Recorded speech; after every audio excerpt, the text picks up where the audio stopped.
Hello, and welcome to the latest episode of Hey, Not the Face, with your host, John Nash, and your producer, me, Steffi Haynes.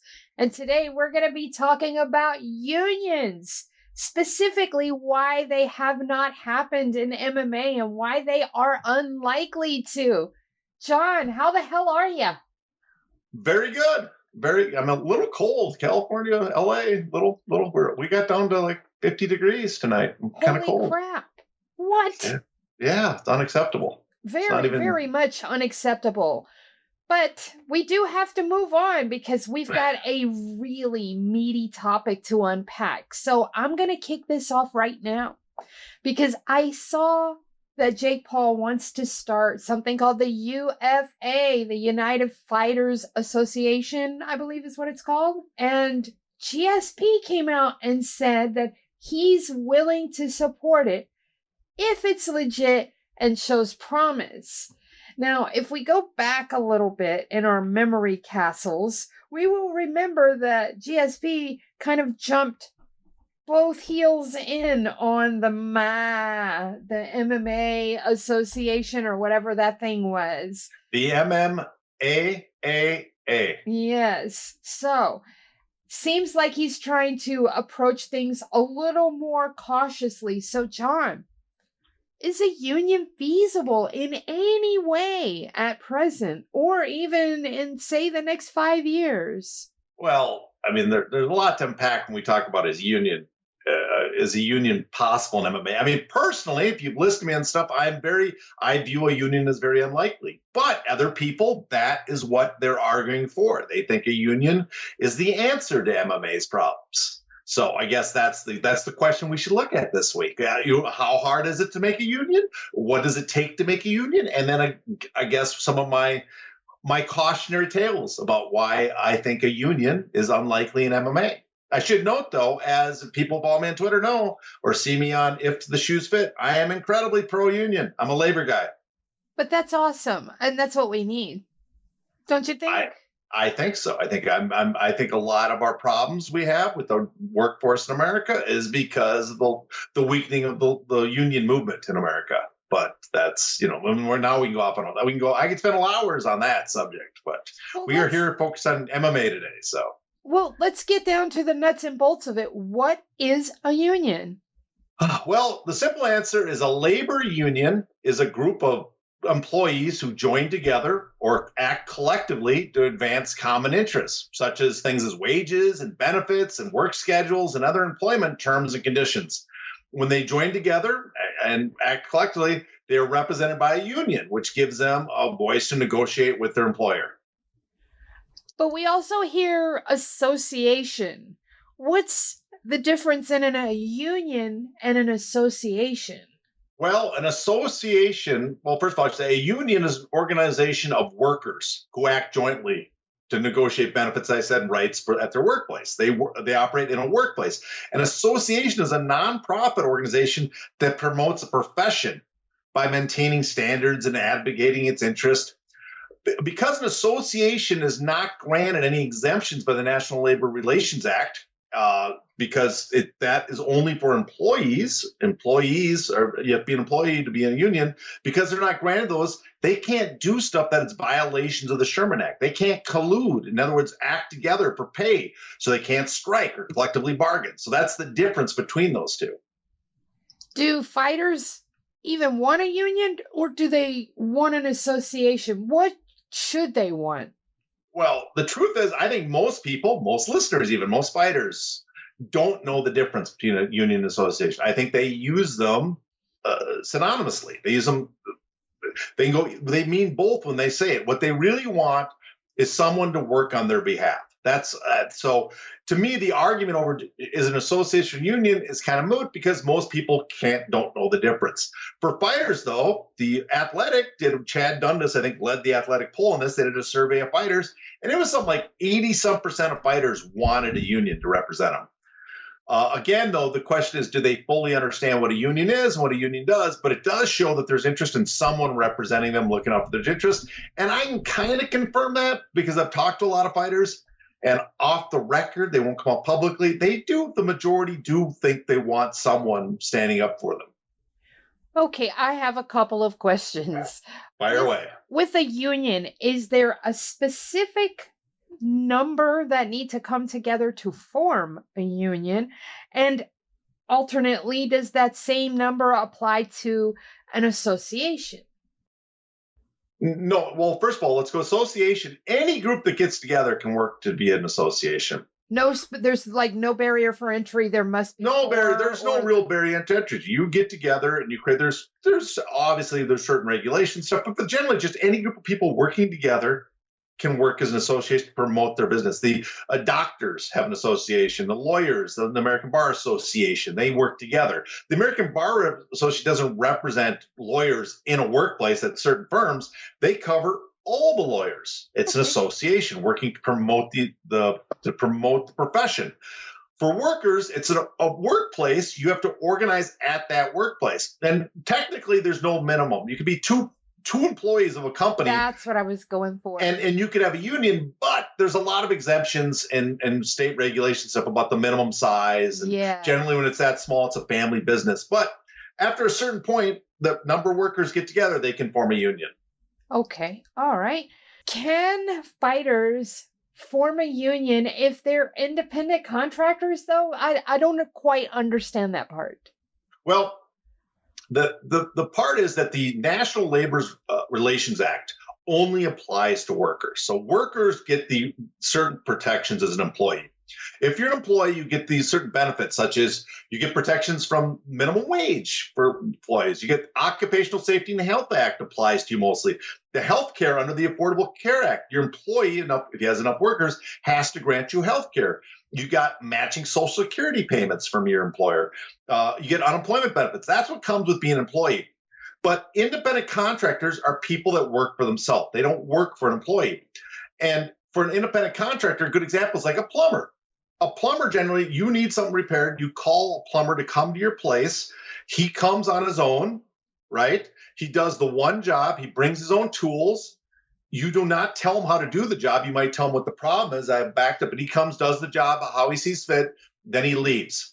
That's an independent contractor. But employee, if you owned a hotel and you had a plumber that worked for you, he would show up every day, and if it was a massive hotel, he might work on all the different plumbing issues that you have, but in your hotel day after day. You would dictate where he works, what part of the building he works on, when he shows up, his hours. You'd pay him hourly. You wouldn't pay him on a contractual basis. So that would make him an employee of you, the hotel owner, even though he's doing the same job as that independent contractor. I have a question. Fire away. Go ahead. Gig workers. Tell me the difference, because sort of gives me gig worker vibes too. I know that there's like many, many facets here, but I seem to recall a bill that was going through in California that everybody was fighting. I believe they were trying to overturn a bill that said that the Uber drivers and the Lyft drivers, it was going to be beneficial to them, and Newsom sort of overturned it and it didn't get to pass. Can you explain a little bit about that and about gig workers and if they are somehow comparable to a fighter? I'm just curious for myself. I think fighters are very similar to gig workers in many ways, especially UFC fighters. But you're thinking about, originally it was AB 5 was the bill passed, and then Proposition 22 was passed to carve out a wedge in that to make some exceptions for gig workers in California. But a better example right now is the what is it? The hours and man alive, I can't remember the name of the organization, the government. Oh yeah, well originally the Wage and Hours Division of the Department of Labor, had a brain fart there for a section, has proposed a modification to their current standards for employment standards. The Trump administration had changed the previous rules for how you consider someone an independent contractor or an employee. Gig workers are considered independent contractors. And the Trump rule was the extent to which a company controls how a worker performs a job and the opportunity that a worker has to profit in the job based on initiative rather than simply earning a steady wage. That was their simple rule. But that made it pretty hard to be an employee for a lot of those gig workers. You were pretty much considered an independent contractor. The new standards proposed by the Department of Labor is they have six 6 key things they look at. And then one is the extent to which the services in question are an integral part of the employer's business. So fighters seem somewhat integral to the fight business, promotions business. Of course, so are boxers in boxing. And everybody knows boxers are pretty much the epitome of a contractor. So that's one. The second one is the amount of so-called contractors' investment in facilities and equipment. So fighters are overwhelmingly responsible for their own training outside the UFC, although the Performance Institute's changing that a little bit. But so you kind of lean towards fighters being independent contractors still. 3 is the nature and degree controlled by the principal. Now, typically, a fight promoter has little control over a fighter. The fighter trains on his own. He tells you the date. You agree to it or not. This is where I think the UFC gets into some problems because UFC does stuff that other promoters do not. And those things are like USADA. You have to be available at all times for drug testing. Also, they have in the contracts the right to get you to do promotional for their own sponsors or other events. So you're kind of on demand doing other stuff outside of the normal fight business. They also own your brand and licensing. So there's all these things. And then, we never forget too, they have a uniform, which other promotions do not. So they have a lot of more control over their fighters than other promoters. And this is where I think there's the argument to make that UFC fighters, not other MMA fighters, not boxers, no other UFC fighters might be considered employees and not independent contractors. The last two, just to finish the list, is opportunity for profit and loss. For other promotions, it's probably more because, if you remember for the antitrust lawsuit, the UFC has a tiered payment system. Their payments are kind of dictated ahead of time. So there's not a lot of negotiating there. The amount of, number 5 would be the amount of initiative judgment or foresight required for success. Well, that's the fight business. That's a big part, taking the right fights, stuff like that. And finally, the permanency of the relation. Well, the UFC is probably less this way because they got rid of those perpetual agreements that they had before. So this is probably helps the argument they're more independent contractors, but there still is a much longer relationship with the UFC than typically with other promoters. The part about the control of the sponsors, that right there just seems so wrong. Yeah, that's the big question mark. When you make an argument the UFC are employees, you're saying the UFC has extra control. I do not think you can make it just based on their fight bout agreement because we've seen boxers for years have had these contracts, have always been considered independent contractors. What makes the UFC different is the UFC has the control over the sponsorship, the uniforms. The UFC also dictates that fighters have to, when part of the agreement is you have to go promote for the UFC if they ask you to. You have to show up for promotional effect. Fighters have to show up for events besides their fight to promote the UFC, the brand, or promote a sponsorship or whatever. That's extra work. That's on top of it. And on top of that, USADA, the fighters have to be available at all times if called on to do a drug test. Let me ask you this, if this doesn't set off an alarm bell. The UFC kept going to Paulo Costa really early in the morning, 5 a.m., whatever, and they did it even on a fight day. And Dana White came out and said, that shit's never going to happen again. Doesn't that sound odd? Aren't they supposed to be impartial, even though, oh my God, the UFC is paying the people that monitor their guys and gals for drugs?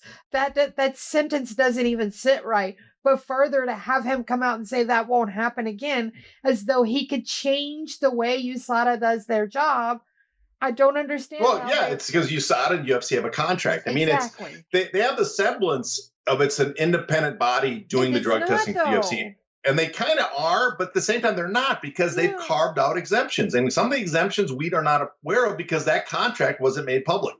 It's supposed to be Switzerland. And Dana came right out and said it won't happen again. Like he can go over there and change Switzerland.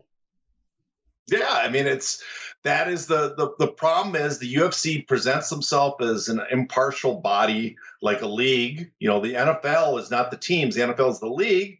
But you're dealing with, this is the owner. This is the Yankees or the Cowboys dealing with their players. And of course, their players don't have a collective bargaining agreement. So it's a little one-sided. Can fighters even form a union if they're independent contractors? Well, if they're independent contractors, they can't. And so that's the big question. Are they independent contractors or are they employees?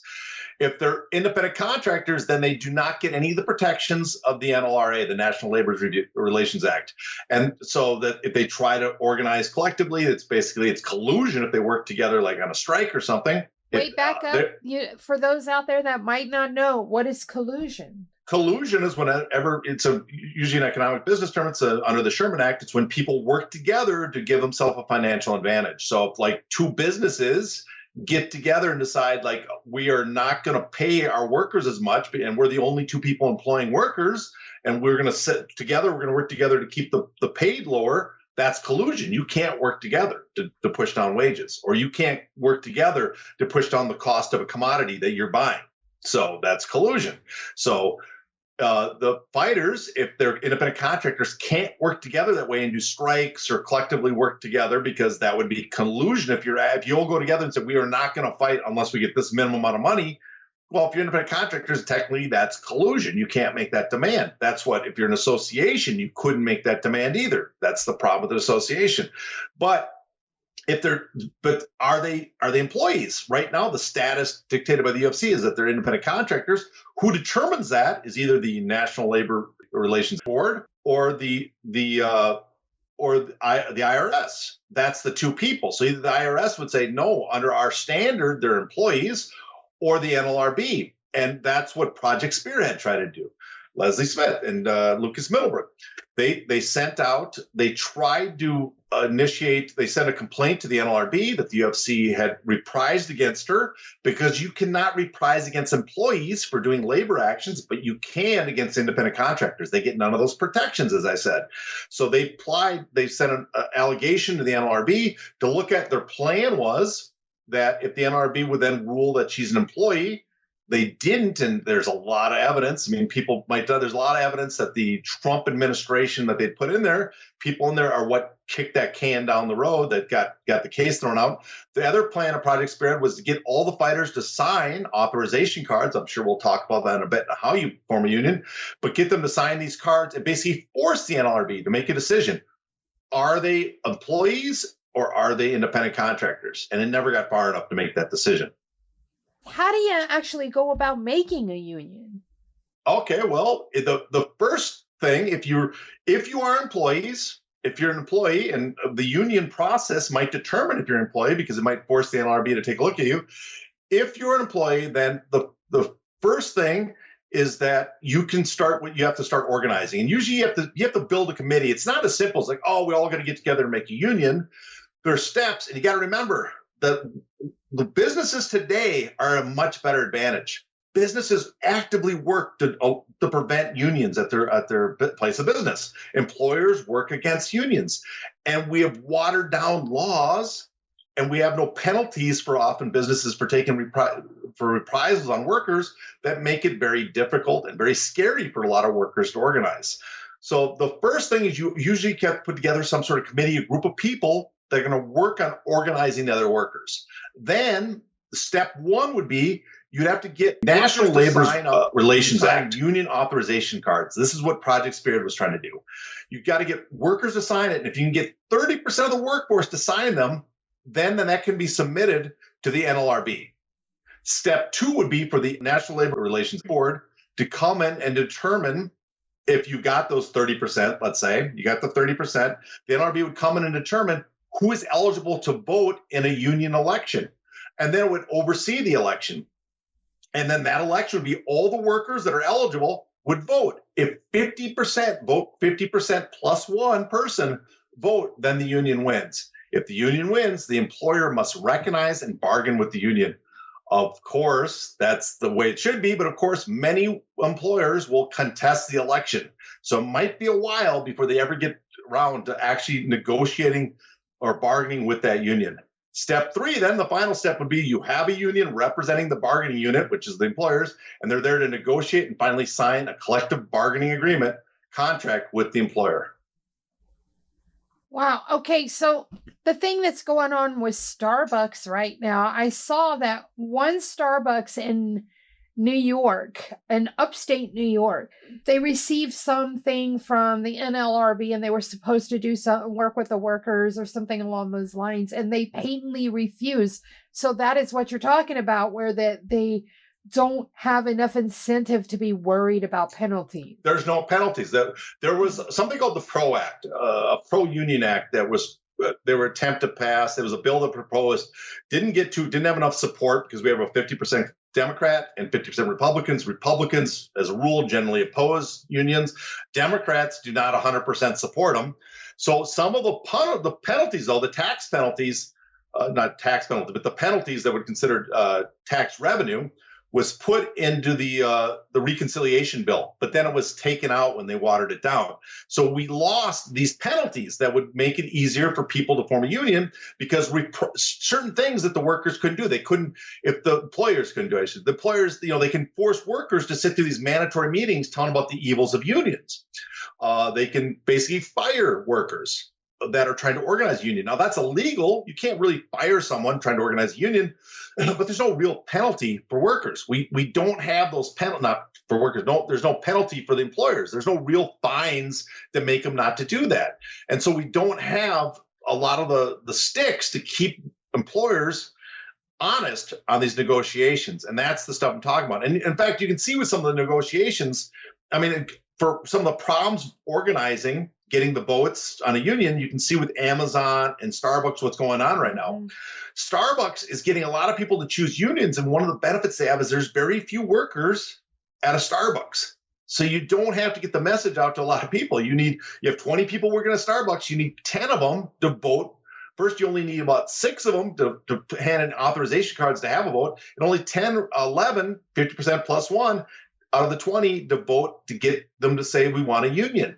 And so that helps all these Starbucks. They're a very small workforce, right? Mm-hmm. What hurts Starbucks is that they're easily replaceable. The Starbucks can threaten the workers in the fact that there's in a city, there might be hundreds of Starbucks, and they could basically say, oh, you want a union, we're going to close that Starbucks. And I've also seen that happen too. That's a big problem. That's the weakness of that structure right there. The other problem with Amazon is Amazon facilities are huge, thousands. And so you've got to get this message out to thousands of people. What they have over fighters and stuff, fighters are spread around the world. What they have is they're all in one spot. So you can kind of send the message there, but you have to get thousands of Amazon workers to agree to it. The thing is, Amazon for years, changing slightly in the current environment because of the labor issues, there's lack of workers. But for years, Amazon ran a policy that they didn't want people working there a long time. They basically work people on the ground and they quit. Well, if you're trying to organize workers into voting for a union and get them to sign authorization cards, at the end of the year, you present your 30% and 1/3 of the company has quit and moved on. They're no longer considered part of their authorization card no longer counts. You have to get new authorization cards signed.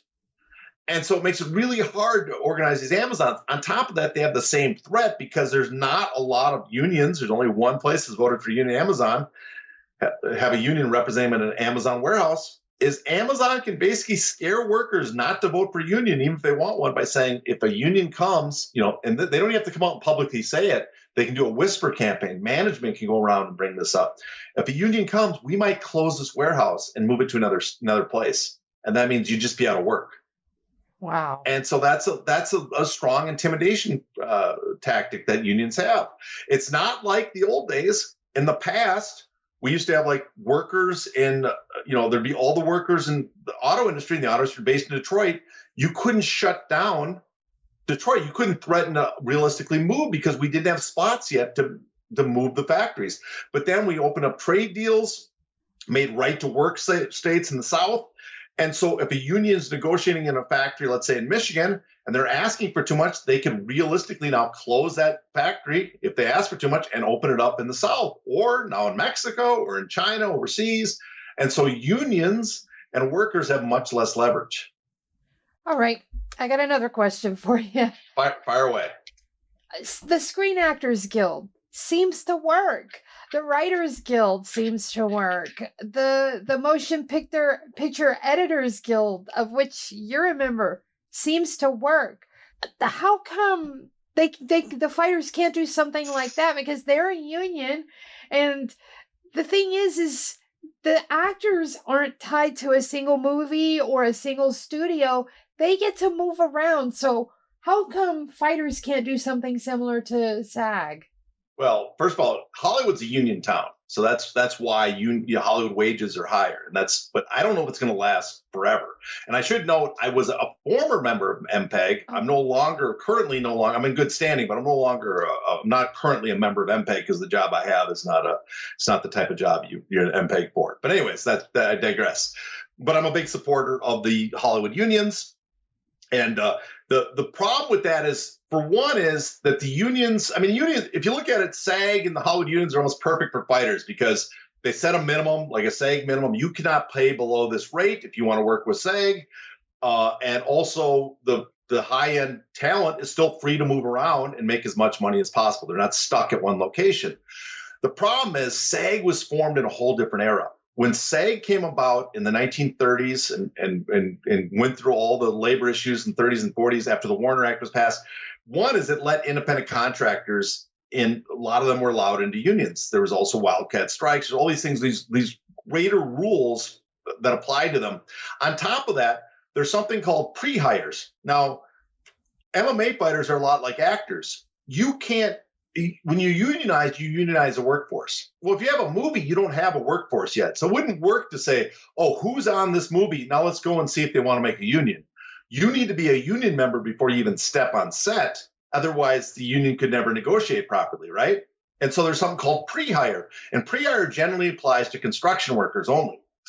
But California and some other, the film industry states, New York, they explicitly include pre-hiring into the studios unions, the Hollywood unions. And so you have a union membership before you even go on the job. So that's one thing that doesn't exist in other unions. And you'd have to get that kind of exemption probably in MMA if you wanted it to operate like SAG. What are some of the things that make MMA so hard for the union to work for them as a sport? Well, the biggest one is that the short careers. It shouldn't be one thing. It's actually short careers and their interchangeability of the fighters. They are interchangeable. So their solidarity is very difficult. If people get a chance, Dominic Foxworth once wrote an article about why the NFL should decertify its union and become an association. And he gets down to the why he thinks that should happen.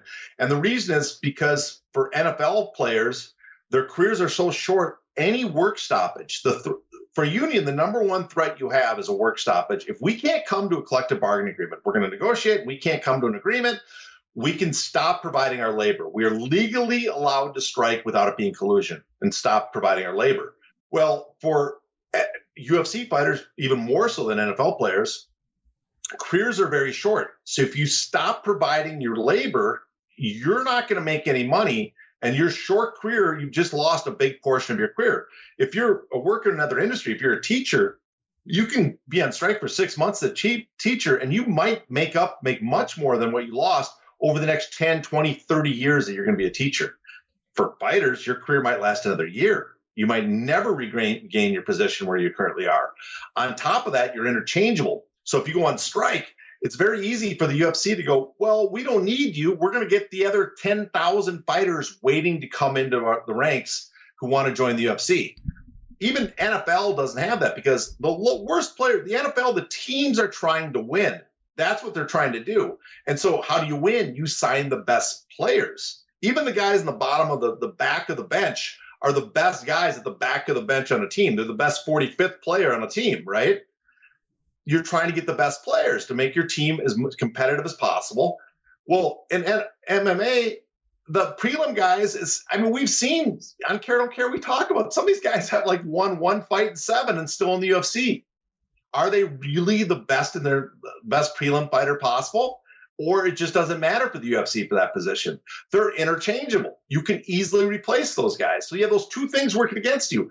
Interchangeability of a lot of the fighters, and the ones that aren't, this is their moment of being a top 10, a valuable fighter might be very short, and they don't feel like they can give up a large portion of that. The other issue is the employee status. Fighters want to be employees. That's the argument. There's a benefit to being employees.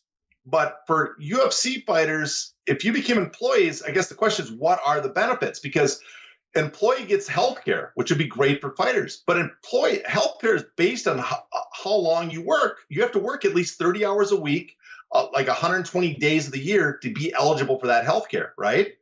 Do fighters work that much? Would they be employees that much? Are they, in other words, when do you consider a fighter an employee? Are they employee for the night of the fight? Well, that's obviously not enough. Are they employed the week of the fight when they have to do those responsibilities? Okay, that wouldn't be enough. But if they're an employee full time, then guess what? Employee status gives the UFC control over them, right? And if they have control over them, that means not only do they pay them to be just for their fight, but they might require them to do stuff like show up at UFC gyms and work there. If they're going to be paying them as full-time employees and offering them health care, then they're going to probably want them to get extra labor out of them. And so they also, because they can control them, they can dictate who they train with, where they train, how long they train, when their training sessions happen. The fighter wouldn't have a say over when they fight and who the opponent is like they do now. So there's a lot of things, probably drawbacks to that. And it's for that reason, too, I don't even know if legally fighters can ever be employees, because there's a New York regulations about liability for compensation for employees, that they're responsible for injuries. But that regulation, they also have another regulation that says basically there's an exemption for boxing, because boxing alone, the ultimate goal is physical incapacitation of the participants to actually hurt your opponent. Other sports, you hurt people in football, but the objective of football is to score. The objective of boxing is to punch someone. The objective of MMA is to hurt and beat up your opponent. And so for that reason, according to the state regulations in New York, boxers are not eligible whatsoever for employee status. They have to be independent contractors. And I'm not sure. I think other states might follow that guideline. So I'm not even sure it's legal to be an employee as a combat sports guy under those regulations. So that's a massive hurdle for fighters. The final problem that fighters are going to face as employees in union is that a union is not, as much as people think it is, a union is not what gives players in other sports so much it's not what causes players in other sports to make so much money. The guy that negotiated those contracts for a lot of those CBAs is a guy named James Quinn. And James Quinn talks about it. He has a book out called Don't Be Afraid to Win, where he talks about the number one reason players make more is not the union, it's free agency, it's competition. And so fighters could be employees and make a union in the UFC. They're not going to be able, just by having a union, demand like the same 50% wage share that players in other sports do. They get that 50% wage share solely because the competition of free agency drove up the wages, and the owners are like, we would like an agreement with you to keep it at 50%. Otherwise, if we had go back to free agency, because all the leagues are actually technically all the leagues are technically in violation of the Sherman Act. They're doing antitrust violations by their actions, working together, having salary caps, drafts, all that stuff's a violation of the Sherman Act. They need the players in a union to give an exemption from antitrust. So the creating the union alone does not make your wage share skyrocket. We always talk about wage share. If you look at the Major League Baseball, they had a union for years, and their wage share was going down in the early 70s. It was down to like 17% in 1972. Then Curt Flood and the other players got involved, and Marvin Miller, and they got the reserve clause thrown out, and wages skyrocketed. That's when they started going up higher and higher. The same with the NBA and the ABA. It's league after league. It's competition that drove up wages. And we see it now with Major League Soccer. Major League Soccer is a union. Major League Soccer is dealing with a league that's the league works as one entity, kind of like the UFC. It's a single entity monopoly in this case. Their wage share is very small. They're not getting a large percentage of the wages. They're getting like 25%, basically like UFC fighters in that ballpark. With the UFC, you're dealing with a single entity monopoly. So even if you created a union and you're negotiating with just the one party. And on top of just negotiating with them the one party, which means lower wages because there's no competition, you're also, by having a union and signing a CBA with them, you'd be granting them an antitrust exemption, and which means that the stuff that you couldn't punish them, You can't use antitrust lawsuits against them to punish them for their behavior, because you're now giving them that exemption, because it's not like the other leagues where there's multiple team owners and they have a cartel and they need that cartel to operate together. It's a single entity, so they don't need the other teams. I'm having a hard time here. Is there any reason they should try to form a union? It sounds terrible. I know it's and that's the sad truth. I think MMA and boxing is a specific industry where a union doesn't help. But that doesn't mean I think it's a bad idea. I think it was really good what Leslie Smith did and Lucas Middlebrook. If you talk to the MMA guys, the guys that are doing the antitrust lawsuit, trying to get the Ali Act passed, trying to get association, they get in arguments with Lucas Middlebrook and all the other union supporters all the time on Twitter. I have the opposite view. I think it's good to try to fight for employee status. I think it's good to try to do the union stuff, because at the very least, even though I don't think a union would help you in the end, at very least, the argument that you're an employee might force the UFC to back off on some of the actions they're taking that are more likely to make fighters considered employees. So the more you contest that, and the more likely it looks like they might be ruled employees, the more likely the UFC is maybe to back off on some of the provisions they have in their contract, some of the stuff they do that treats fighters like employees and make them much more independent contractors. Unions, associations, is one more likely to work than the other? Well, I think an association is the more likely choice, for the simple fact is you don't have to have solidarity with all the fighters. Okay. Because as we said, the interchangeability of fighters, especially those at the bottom, who they don't have ranking, they're really replaceable, makes it very hard to get enough fighters to work in solidarity. If you have an association, you don't need as many. And although an association can't collectively bargain, is what most people want, but an association can do other things. They can promote stuff, laws, regulations. They can conduct lawsuits. An association has standing, so you can file lawsuits. Now, we always argue like, oh my God, I can't believe how Nate Diaz was in this contract.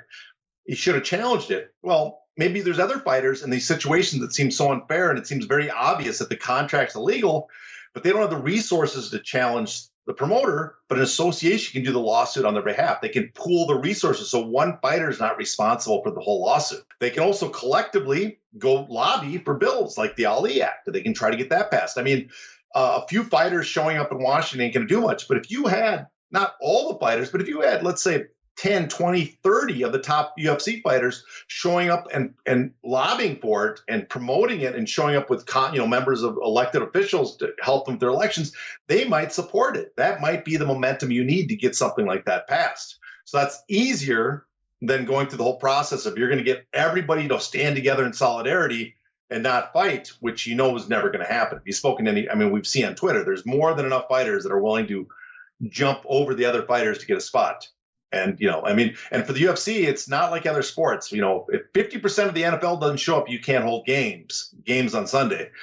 If the UFC is going to hold an event, they're only going to hold one every week max. You only need 20 fighters. If you can't find those 20 fighters in the UFC, you can find them anywhere, because there's no rules. There's no minimum entry to be a fighter in the UFC. They can declare anybody a UFC fighter and fill up their roster. So it's very hard to have a work stoppage that's ever going to work with them. So there's that. But for an association, you could work together to lobby. I think the lawsuits might be one of the best things you can do, is you can work together to file lawsuits. You just can't collectively bargain and can't conduct strikes. I saw this article from Stephen Morocco today. Okay. And he was talking about an interview that Jake Paul did on his brother's show, Impulsive. And he was saying that he was, and I quote, "We're going to raise $50 million, and the fighters who are fighting check to check, we will fund them." Oh, wait, stop right there. You don't have to go any farther. Uh-oh. Yeah, right there should your alarm, my spider sense going off. That's nonsense. Tell me, can you unpack this for me? Because I was reading this and I was wondering if maybe I was having the wrong reaction, but I was very incredulous when I read that particular part. Well, I can't tell what Jake Paul's real motivations are, if he's sincere or not. He might be very well sincere, and hats off to him if he really wants to help fighters. But one thing, he's going to start a United Fighters Association. It's going to be a union, right? So there's employees, but it's going to cover not just UFC fighters, all MMA fighters. Okay, well, that's not how a union works. We just talked about here, all fighters are not going to be considered employees. And you unionize a place of work. We don't have sectorial bargaining in the United States. You can't do an entire industry. And on top of it, you have boxers. And we already know boxers are not employees. In fact, that we know also there's regulation that covers boxing that says they cannot be an employee. They have to be an independent contractor. And I imagine the same MMA fighters, the same regulation would apply to them. So right there, that makes me think, okay, if you really thought this through. But then he brings up the $50 million number. And he's going to raise $50 million to pay the bottom tier fighters so they don't, because who can hold out, so they can hold out with the rest of them. As we just mentioned earlier, they're completely replaceable. So you're going to burn through your money paying the guys that the UFC can just pull people off the regionals and no one will miss. I mean, I'm not trying to be mean to those fighters. That's the truth. They are not the people that draw traffic. They are in the UFC solely at the leisure of the UFC. As we talk week after week, we bring on some care, don't care. We're amazed at some of the people that are in the UFC. So they are not paying them to not fight is not going to stop the UFC from holding shows. And on top of it, you're going to raise $50 million to pay fighters not to fight. Who's going to give them the money and knowing that they will never get that money back? Who's going to do this incredible act of charity? I just find it really unbelievable. But not only because it wouldn't work, but who's going to do that? Oh my goodness. The voice of reason, John Nash, folks. Yeah, well, also, sorry. The voice of reason is a sobering voice, because now I'm looking at this and I'm thinking there is no way they're ever going to be a union, and it's highly unlikely they're even going to get to association point, at least in that 5-year time frame that I initially asked you about. Yeah, I mean, we've had associations, because all it does is people get together and have associations. But you mean an effective association, exactly. One that's a large enough association that's actually enacting change. So yeah, that's it. That's the big hurdle.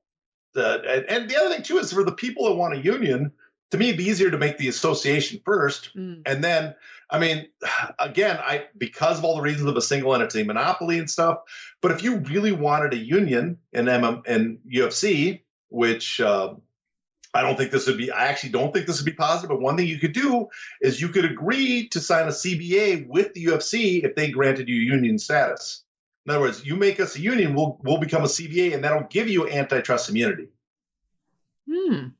So you can trade off the antitrust case if the UFC feels they need protection from it. But right now, that's the only thing so far that's done anything, the antitrust case. It's the reason we know what the wage share is, because of disclosure. It's the reason Francis Ngannou and Paulo Costa are at the end of their fight, their contracts.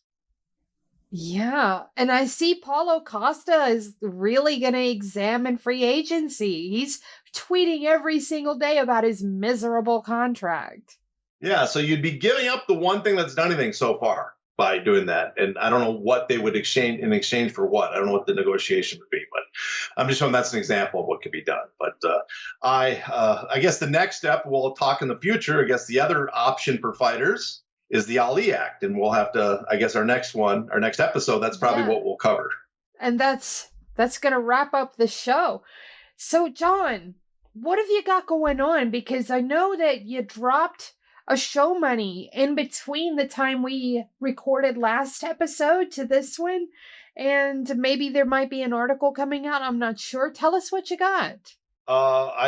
We did a show money a little while ago, right after the last episode came out. We are planning the 50th show money. I don't know when. As you know, show money is not a regular feature. It does not come out on a regular schedule, and who knows when the next one will be, but it'll be the 50th. So we're hoping to do something special when it finally comes out.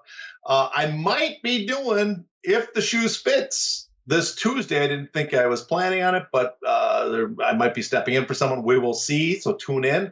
Article-wise, I have stuff I'd like to write, but I have a very busy schedule at work the next couple of weeks, so I doubt I'll have anything written. After that, I might have some time. And then on top of that, I am still working on a book with Jacob Davitz, which we are hoping to have out sometime next year. I don't want to be J.R. Martin and overpromise on the delivery. Good reference there. George R. R. Martin. I said J.R. Tolkien. George R. R. Martin. Yeah. Sorry. That's all right. We crisscrossed our fantasy novels, but it is okay. On that fine note, we are going to wrap. You can find John on Twitter at Hey Not The Face. So check him out there, give him a follow, and until next time, please stay safe. It's not in the face!